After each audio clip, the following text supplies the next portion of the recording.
Welcome, ladies and gents. Chris Andre here. You can find me at BetBoxing on Twitter. Of course, you can subscribe to the channel. Let's talk boxing. I guess you could call this breaking news, but Peter Fury's been interviewed by IFL TV, and he was asked who would win a four-man heavyweight tournament between Usyk, Fury, Wilder, and AJ, the tournament that is being spoken about as occurring potentially in Saudi Arabia later on in the year. And Peter Fury says you'd have to pick Fury out of that bunch. But styles make fights and anybody can beat anybody. So the interviewer asks him more specifically, would OLEKSANDR USYK give Tyson Fury problems? And he pauses and he thinks and he says, you'd have to put Fury above Wilder and AJ, but Usyk's a different proposition. He's a top-class operator. That really is a fight that could go either way. And Fury and his team are aware of that. They know that. So the fact that he picked Fury to win it initially suggests that he probably leans towards Fury, but he knows that he could potentially get turned over by OLEKSANDR USYK. And he actually says he's not a small heavyweight.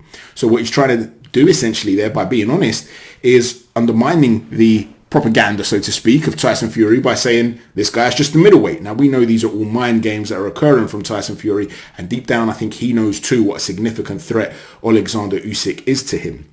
Now, in terms of the fight, I am one of those people that remains positive, and I do think the fight will occur at the end of the year. I think with the right money in Saudi Arabia, I think the fight will happen. I know a lot of people are very keen to say, you know, Fury doesn't want any of it. He's ducking him. He'll continue to duck him.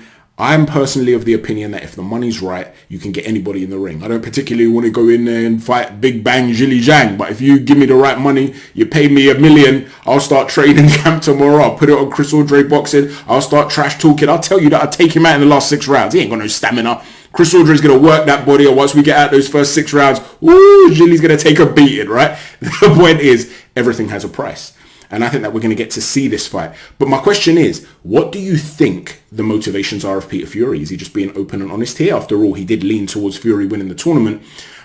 So he's always struck me as a very honest guy. Or do you think that perhaps because of a little bit of a family fallout that a lot of people talk about, it's him throwing a bit of shade on Fury, on Tyson this is, and wanting to sort of create a bit of a friction, so to speak, some uncertainty, because he goes on to say they've got to get it on. Is he trying to put pressure on his nephew? I don't see it that way at all. I'm just repeating this because it's what I've seen a few people say online. When I first joined Twitter, Peter Fury had barely any followers, like 100 followers or something like that. And me and a guy called Chris Bottom, shout out to Chris, a great guy, we used to chat about boxing, and we got friendly with Peter Fury, and he started to follow us on our personal accounts, and we were following him, and we used to talk boxing with him every single day pretty much. And he was always such a gentleman, down to earth, always spoke his mind. So I've got absolutely no reason to assume that he's trying to play any games here. This is just Peter doing what he does, and that's being open and honest. But how do you think that will affect Tyson Fury hearing this? Is Fury going to think to himself, my uncle should be sitting there saying I would clean this guy out? Is he going to feel betrayed in any way?